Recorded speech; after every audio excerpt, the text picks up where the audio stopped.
you everyone for joining the webinar this morning for what I'm kind of calling is following inspirations.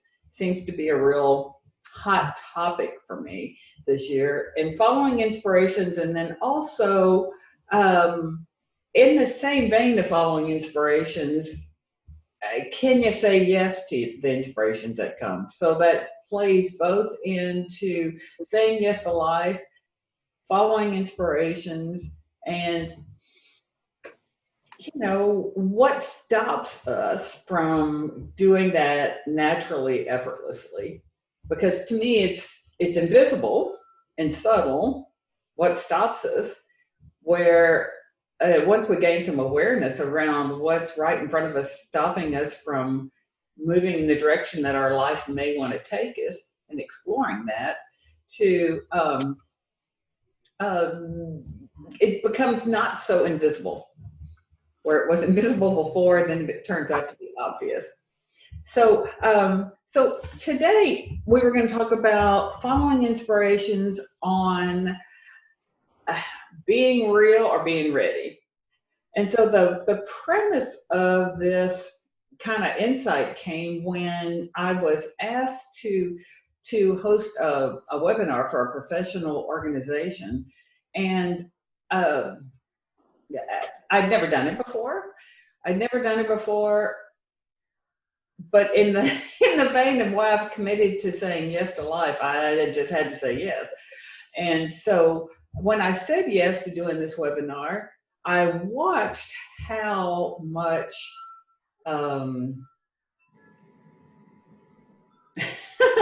how complicated it looked to getting on a phone call, getting on in front of a computer and having a conversation about what I'm seeing in the moment. So as I did what occurred to me to do to get ready for this webinar, I kept thinking I wasn't ready to do it.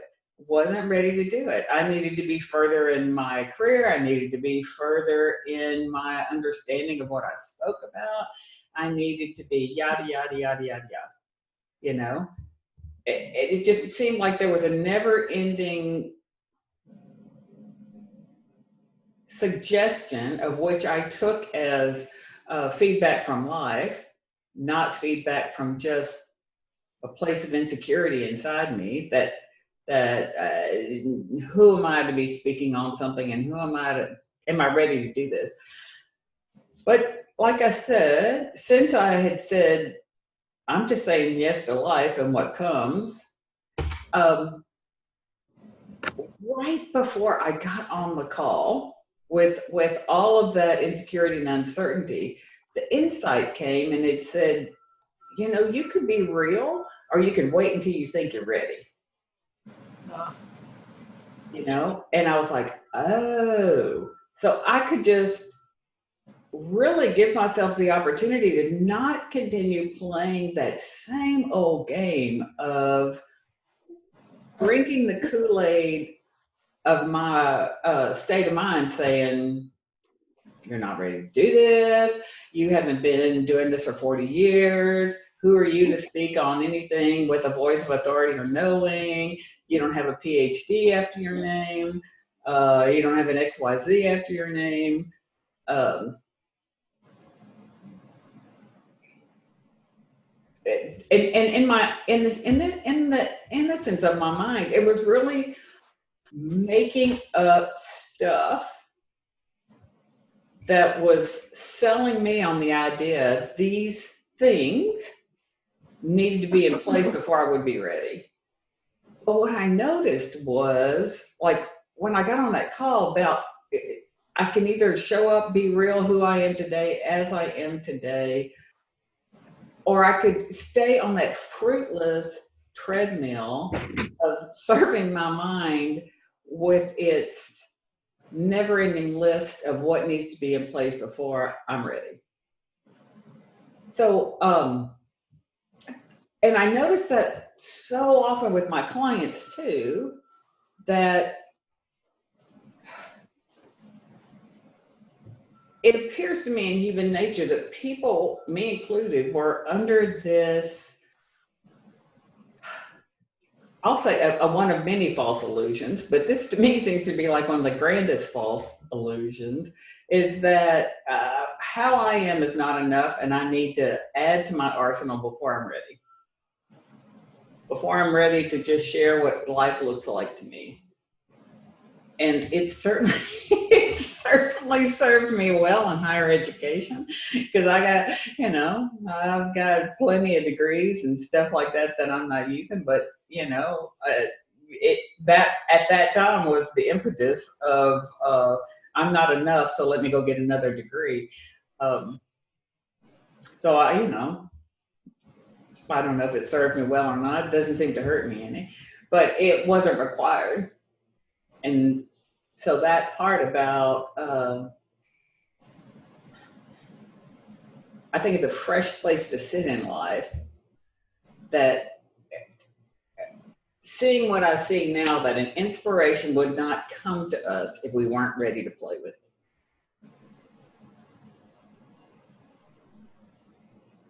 it. And the source of where that inspiration came from is going to be what sources us to explore it.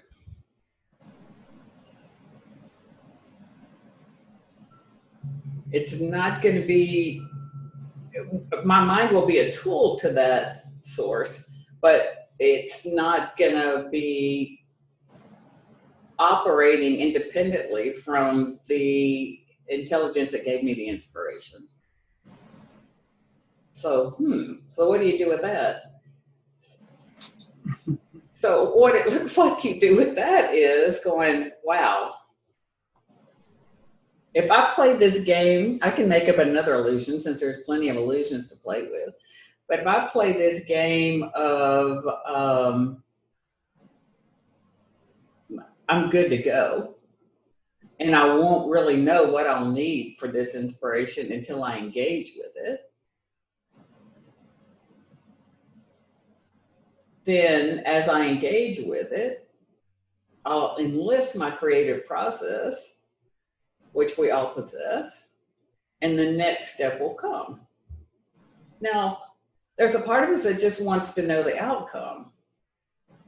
And that's the same part that's telling me I'm not ready. And again, it's so illusory, because we have people picking stocks all day long that can't know where stocks are going to go. If it hasn't happened, you can do many things, but you can either engage with the idea in the simplest, most direct ways that occur to you, or you can try to continually play it out in your mind. Playing it out in your mind will bear no fruit ever, other than, if your mind's anything like my mind, it's going to just serve up limitations on why it won't work, or why it's not a good idea, or there's no return on investment. There's no possibility of it giving you what you want. I don't know. All the many ways that the mind could paint failure is what mine would do. I don't know what yours would do, but typically if you play out something in your mind, you just need to know that it's not accurate. It's just being played out in the mind, when the invitation is there to live it, play out in real life. Engage. I can't say enough about the value of engaging with an inspiration, whatever the inspiration is. And when I say engaging with an inspiration, there's some real common human factors to kind of get keen on or get aware of. So when engaging, one of the key things that is so obvious to us that eludes us is there can be a very simple next step. I mean, very simple next step. Obvious, simple. Now, if by chance it looks to you like it's all too complicated to take a next step, it looks complicated, it looks too complex, it looks immediately you go into overwhelm, like it's all too big, know that that's very typical of following an inspiration. Very, very typical. Because everything that wants to race forward to tell you it can't work is going to be arriving on the scene. So what's true is that there's a very simple, direct next step. For instance, like I was speaking with a client yesterday, and they have an inspiration to do some really big work out in the world, but they've spent 3 weeks trying to devise an email, write an email, because the overwhelm of what they had put on themselves about sending this email, it was like, oh my gosh, I'm not this, I'm not that. I need to include everything that would sell them on the idea. It all got to be too big, so nothing happened. So it's like, okay.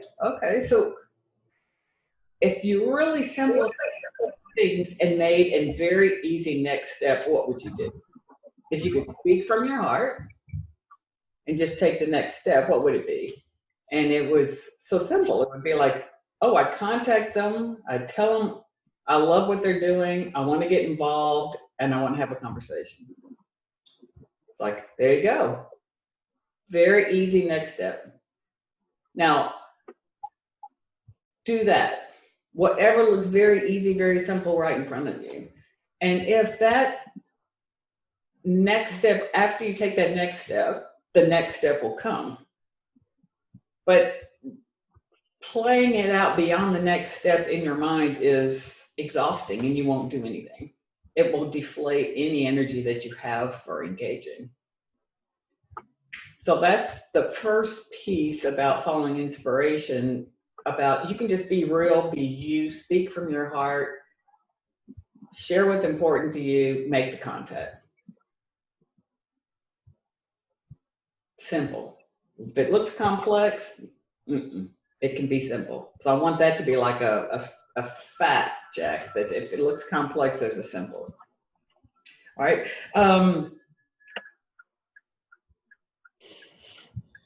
I think that even noticing that when the mind says, I'm not ready,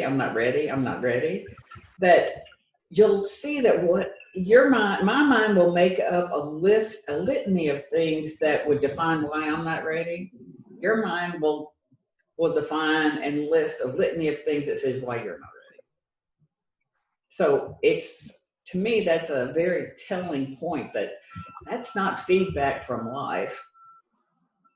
That's just feedback of our unique idiosyncrasies or our unique insecurities. Because you hear it all the time. Some people are like, well, you can't leave your job, ... Another person's like, well, why would I stay at a job, ... So you can hear these things that people hold to be true about life, but they're so completely individual to the person who's speaking them.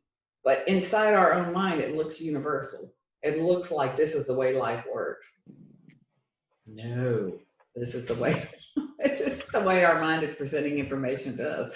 It's not. If it's not as operate across the board like gravity, it's not the kind of truth that I want to play in. I want to play in the kind of truth that's like gravity, like, oh, it works the same for everybody. I want to elevate my game to that and stay out of the weeds of what my mind makes up to be true about life. And that's, to me, that's where the fun gets, because I just get a chance again and again and again to realize I can't believe what I think, and let me engage in life and see what happens. So that plays that part about, okay, real already.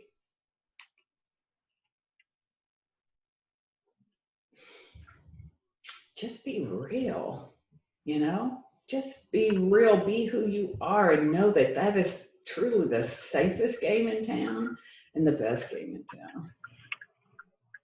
Because I think this world is hungry for real. And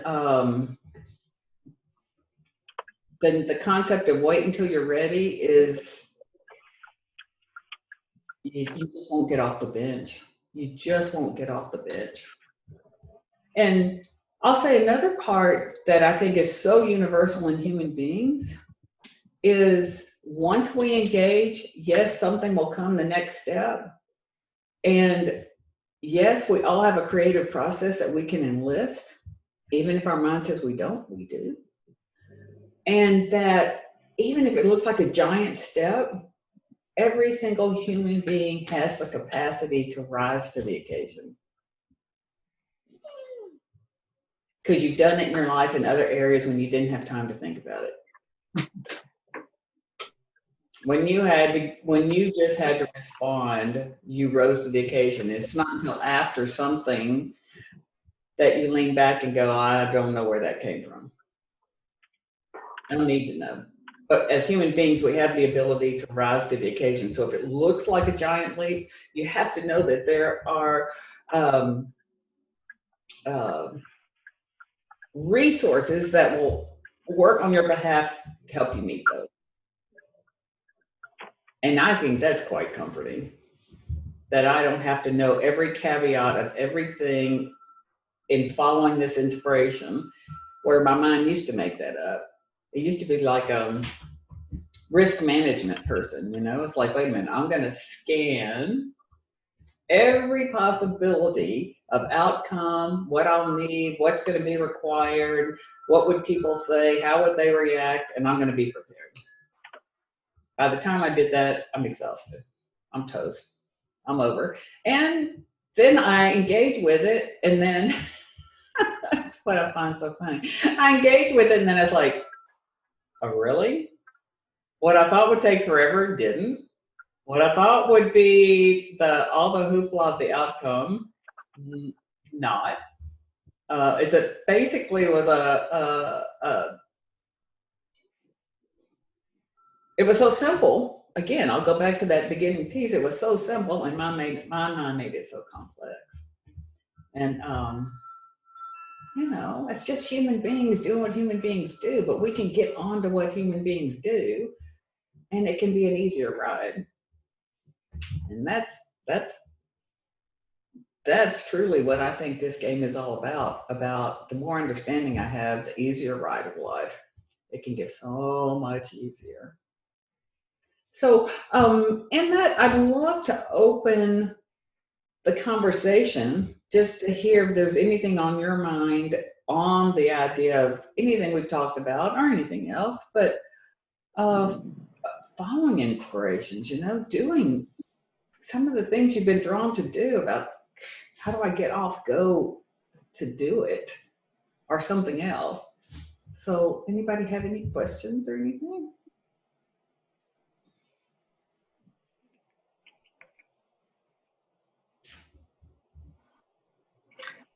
What you're saying, can you hear me?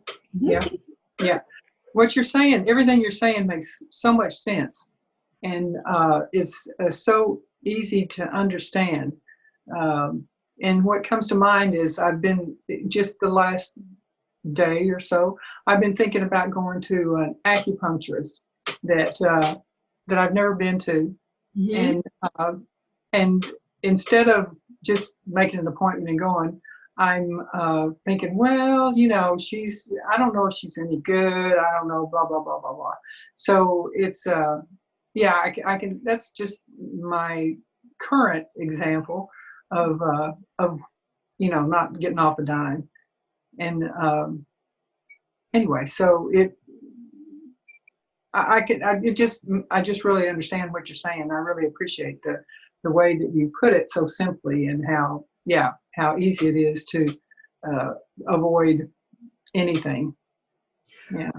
At that, it's like that lag time between, you know, when it stays on our mind for a while. Yeah. stays on our mind and time passes, and it stays on our mind and time passes, is it's so innocent. It's so innocent. And we think something other than having that on my mind is wearing me out. You know? And it's just having so much on our mind all the time that's wearing us out. So to use your example, I think it'd be so great. It's like, okay, so if the next step was real simple, what would the next step be? Well, she's very close by, about a mile away, and I don't know her phone number, so I would make it a little harder than just calling her. What if you could make it even simpler? I could probably look her up in a phone book, or not the phone book, but the online, and find her number and call her and see when she's available. Excellent. Even if the next step is just pulling her up online, that's it. Great next step. Great next step. Because can you see how direct that is? Yeah. It goes to engagement. At that moment, it goes to engagement versus. Yeah. I can call it consideration, because I'll catch myself going, man, I'm considering this way too much when I could engage.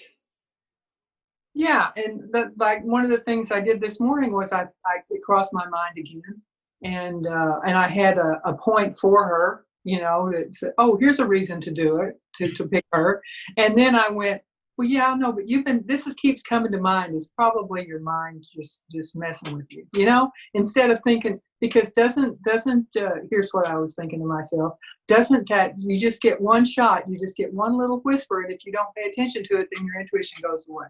Instead of thinking that the fact that it continues to show up is a reason to do it. So I've got like a whole basket full of tricks here that we all do, and that's the leverage I'm talking about. We can get onto our own basket of tricks, and they're not a problem to overcome. We can just get onto them versus them being. I kind of call it like the carbon monoxide in my life that I can't see, taste, smell, being on the scene and stopping me from engaging with life. Once all of a sudden it's like, well, this is what I do this typically is what I do when I get a fresh idea, I'll think, oh, I don't have time. What's it going to cost? Oh my gosh, it's going to take more time than I've got. I have my own idiosyncrasies of what shows up. But I can get onto that going, oh, that's just me considering something when, I could act on it or I could not act on it. Doesn't matter. But I'm aware and awake and waking up to how I stop myself. How I can create a drag in life. You know what I mean? You kind of feel like you're creating a drag. What was your question, please? So if you have like a whole basket of, or a whole bunch of inspirations that have been like nagging at you for a long time, then that's an energy drain. Oh, you bet. Could be, yeah. If it stays on your mind, you can have lots and lots of inspirations, and then not weigh heavy on your mind. Yeah. You can be real free-minded and have tons of ideas and tons of things coming in and going out, and that'll be fun to play with, and all that's like going through the cafeteria of life. It's like, yeah, I could play with any and all of those. But if the story changes, like gets serious, I'm a problem. I should be doing this. Why aren't I not doing this? All of a sudden, if it gets serious, you have to know that, wait a minute. That's the place you can get onto yourself. Yeah.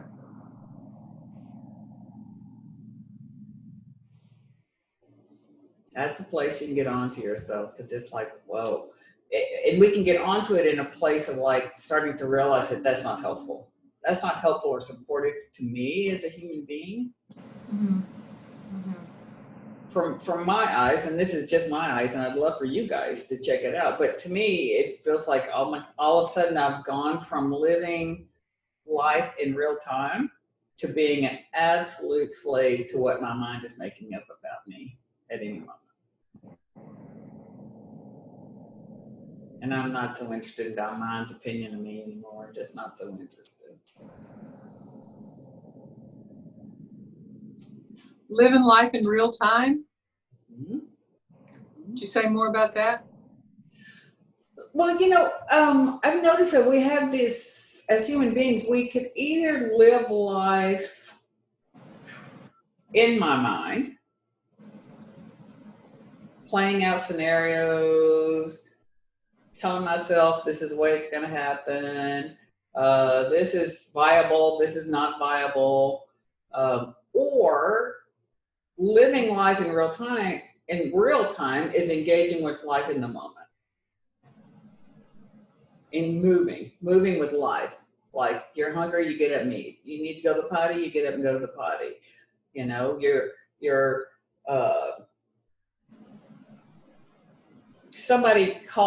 Someone occurs to you and you're like, I can't call them because we haven't spoken in this amount of time and I don't know what I'd say.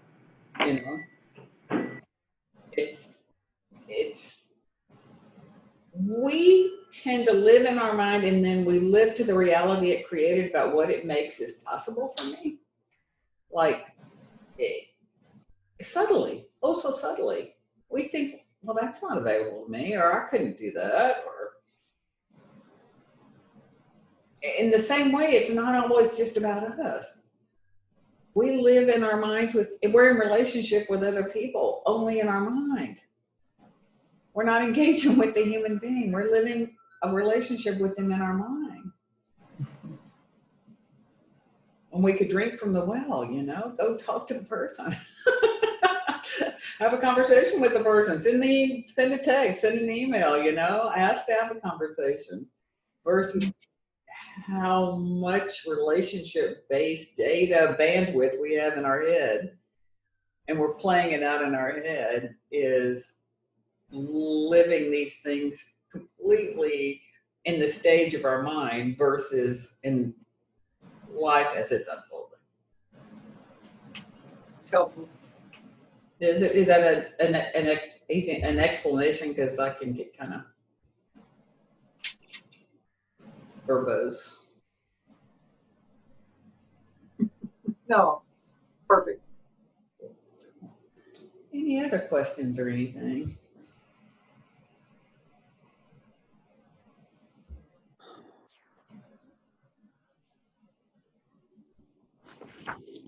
Hi, Cherie. Okay. Hi. So, the idea of immediate overwhelm, and I guess for me, it's the teasing apart of what's real, what's magical thinking, what's available to us really, or not, and how you discern properly. So tell me more about how that looks to you. Well, in terms of project that I've been working on for a long time, and so my enthusiasm hasn't dwindled necessarily over the years, but it's not doesn't have as much of the passion behind it because I've engaged with it in ways that I feel,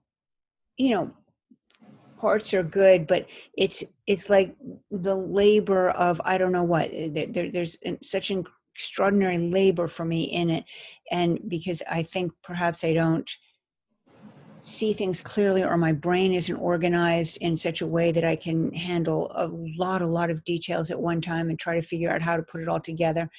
And so maybe it's not for me because maybe I'm just not really cut out for it. Maybe it's maybe there's a different angle that I don't see, or I don't know what. And so I go round and round on that treadmill. And as you say, it's in your mind and living. And then I spend a long time just thinking, no, I must be wrong. This is not. And and then I think, oh, I'm probably just making up excuses, and I should. And so it stays there, but maybe it's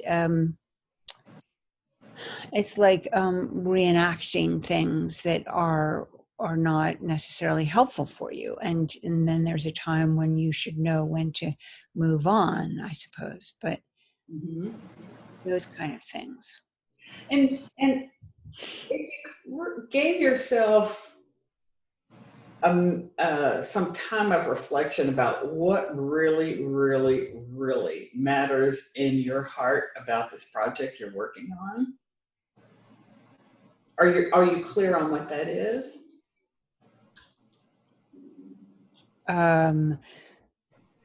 Yes, it would be an intended outcome, but we can't be sure, right? Oh, well, that's a good distinction. That's a real good distinction, Cherie, because it's like, wait a minute. If to me, outcome would go somewhere else, outcome, let's park outcome on the side, but it's like,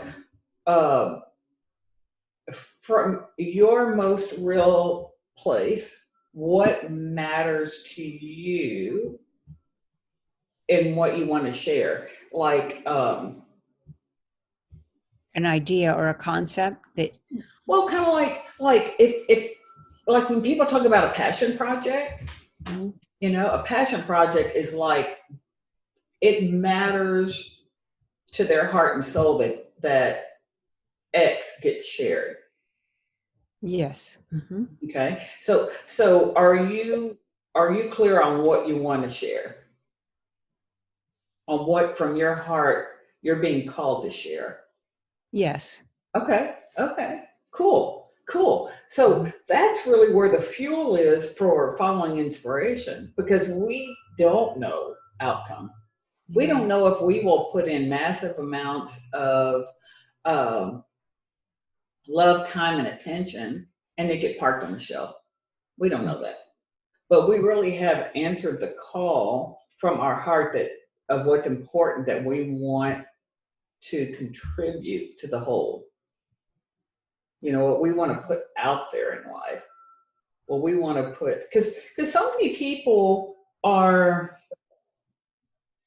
historically, if you look, so many people that entered the call to what they wanted to share with the world were so far ahead of their time that they weren't even recognized at the time they made their contribution, because society as a whole just hadn't caught up.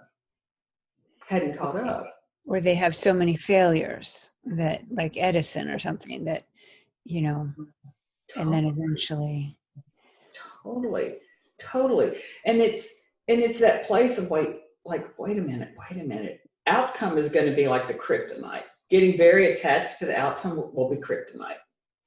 Sharing from your heart and soul about, what do I want the world to see about this? What have I seen for myself?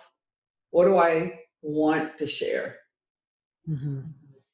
And oftentimes that really is kind of like funnels a whole lot of energy, and to it brings some clarity about when we're in service to our heart and soul, what we want to share. We don't have to be all things to all bodies to get their attention, to get them to read it, or get their attention to get them to see it, because it's being really fueled by a much higher level of consciousness and a much higher energy, because it's totally being shared from love and what matters from your heart. You see what I mean? And people So respond to that. I love your idea of if you have this inspiration, that the same place where it came from will also present you with the resources to get there. Yes. And yes, you told me something once years ago about you know, if you're called to something, you won't be called to something unless you have the ability to do it. Mhm. And but having worked on this project quite a lot, I often feel like the resources are not there, and then I think, okay, I'm missing something. I need to take a break, and I need to grow in some way, or I you know, I don't know, whatever. And then time goes by, and then I get back into it, and then it's like, oh, and so there's this. It is this hamster wheel of on and off and on and off, and getting back in is so hard. And then, you know, and then I start thinking, well, where are the resources? I mean, do I pray before, or I read something before, or I'm like trying to use this, you know, this asking for help, and then I begin to think, well, maybe this just isn't right. So it's very, very hard to figure that out. Well, But have you ever played with it giving up outcome? it's funny when I said that to you just then, because I can remember when I started this, I thought, I don't even care if it just, as long as I just amass all this information into some kind of readable form, it can just be in the drawer. I don't even really care what happens. And I feel very much it's not my job to think about that future. And yes, with time and effort, I have gotten more attached to, I want this thing finished, which would be the product. So being finished with it would bring you what? Get out from under the pressure. Good catch. And I think it's really great to kind of inquire into where's the pressure coming from. It's like, really, it's like we can lean back and go, where is the pressure coming from? Yeah, the desire to accomplish something. Right. I mean, that's the buzzkill of any inspired project. It's like, so oftentimes people even say, God, if at the end of the day, I haven't accomplished something, you know, they're terrible about themselves. Yes. You know, all of a sudden getting a check in the box to feed the conditioned mind definition of a worthwhile human being means you accomplished something. Check, you know. Yeah. Right. That's such an individual it's such an individual concept of a human being's worth on the planet, but gosh, you know, everybody with a to-do list has fallen prey to that one. No, again, no harm, no foul, but we can wake up to it. So we never know how long something's going to take. Okay. We can't know. You know, there was I heard this story once I thought was so great, that this man was lamenting that it took him 7 years to write one chapter of a book. Really? Yes, 7 years. And it was like the person he was talking to going, well, who said it can't take 7 years to write one chapter? You know, it was like, so, I mean, we give up notions of concept of time. We give up notion of outcome. We give up notions of that constant report card we lay on our inspiration, you know? Yes. That which is where the pressure comes from. It's like, who wants to be invited to that party, you know? I wouldn't get off the couch to go to that party. That's no fun. Right. Yes. And then deadlines come. If I don't get it done by this time, then I'm giving it up, because then it just means that I can't do it. Yeah. And then there's so much pressure. Yes. And it's great to play with a deadline. I think it's great to play with a deadline to see, because sometimes it can surprise us. You know, like we put some random deadline out there and go, let me just stick this tack on the timeline of life and play with it, you know? And, you know, you could be pleasantly surprised, like, what? I'm done 2 days early? In my mind, I was gonna be doing all-nighters to get that done. But you see, you can hold that lightly. You can Mhm. hold that tack on the timeline lightly, and it doesn't mean anything about you as a human being if it gets met or not. Yeah. But you can play the game. You can play with it. You can play balls to the walls, and you're like, just to play with it. But all of a sudden, when we start dogpiling what that means to me as a human being, dogpiling that this project isn't right for me because it's not meeting the timeline of my mind. Right. I see. Yes. Ah, Mhm. yeah. Because there could be places that you want to be, um, like by engaging in your project, you might find pieces that you want to explore more, Yes.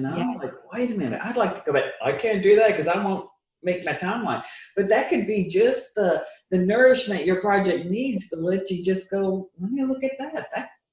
I'm kind of drawn, that resonates with me. Let me go poke around in that. But all of a sudden, bad girl, no, get back in your seat and stay on course. How do Yes. you know that's not course, you know? Uh-huh. Yes, that's a good way of looking at it. Yes. Mm-hmm. It's a project, an inspired project that has meaning to you, and then we tend to put such an earthly overlay on it that it's no fun. Yes, that's right. And it becomes just really dry and dull in something. Yes.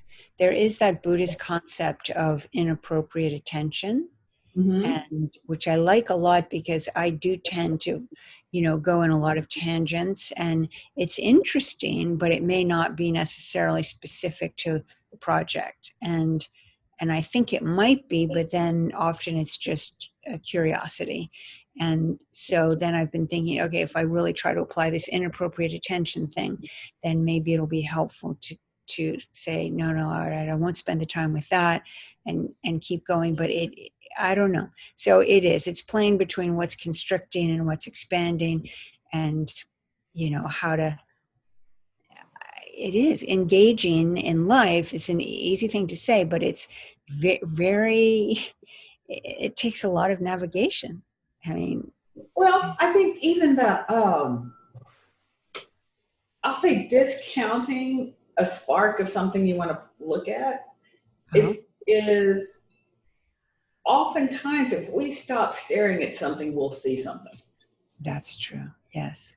And that we needed a break from staring to, like the watch pot doesn't boil. It's like, so if I look over here and even for a second and it relaxes me, there's an opportunity for something to drop in. But when we're like, I've got to see it, it's like we can pull the petals apart on that rose blooming, but it's not going to be pretty, It's going to be forced. And it's like, we just don't know how long something's going to take or what the route is to complete a project. We just don't know. But making me the problem and the reason why it's not completed, taking a lot of responsibility for many independent variables. Okay, yeah. Yeah, that's really helpful. I think you're right. The pressure is probably more the problem than the project. Oh, absolutely.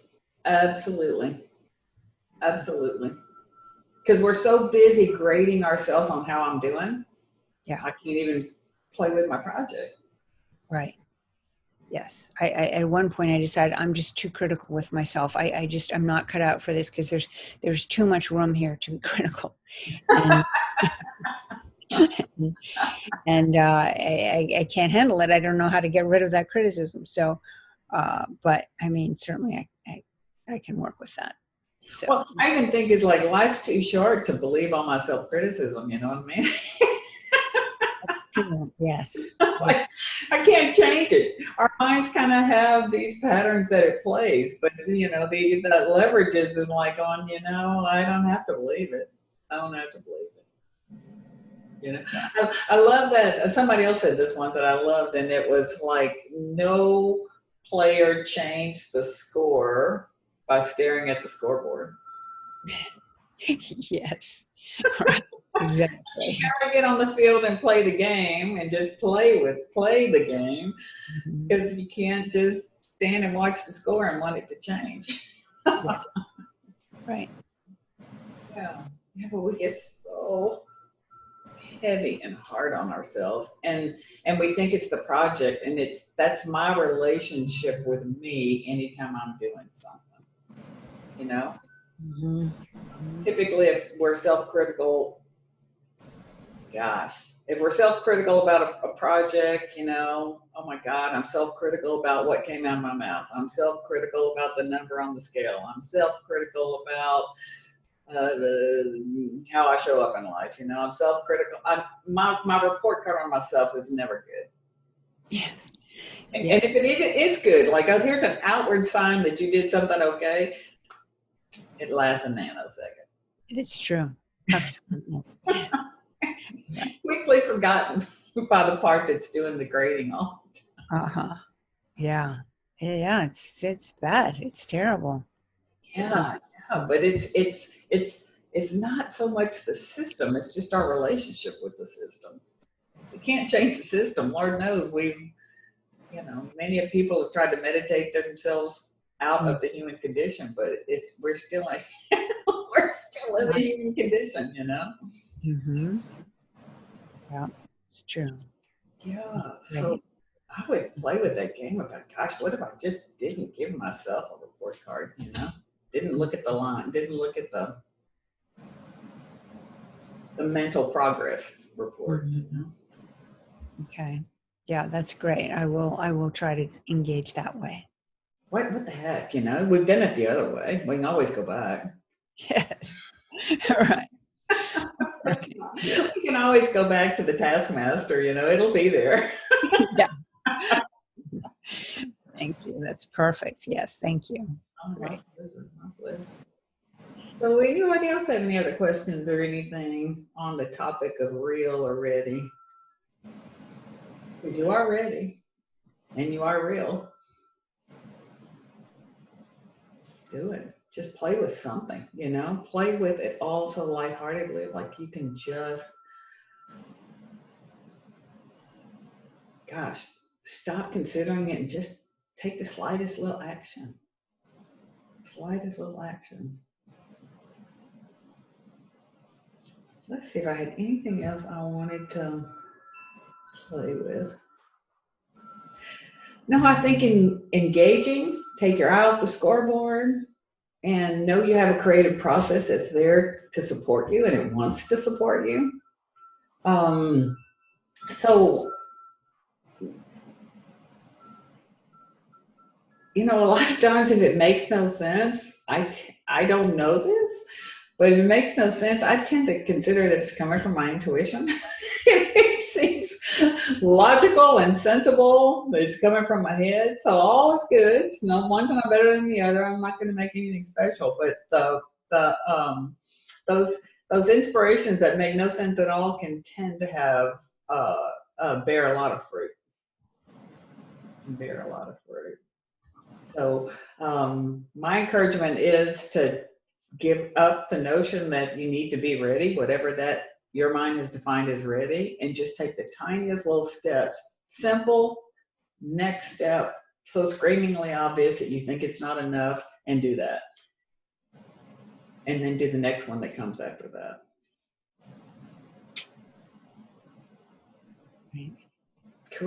Cool. Well, thank you guys for joining. I'm thrilled to see. I'm thrilled to connect with you, and we'll do another one next month. I don't know what the topic will be, but it'll be on something that's alive on my dashboard, and we'll just see what comes. And I'd love to connect with you again. If you have any questions or anything, please always feel free to send me an email. You can contact me through my website, cherieray.com. And gosh, I hope you all have a great day.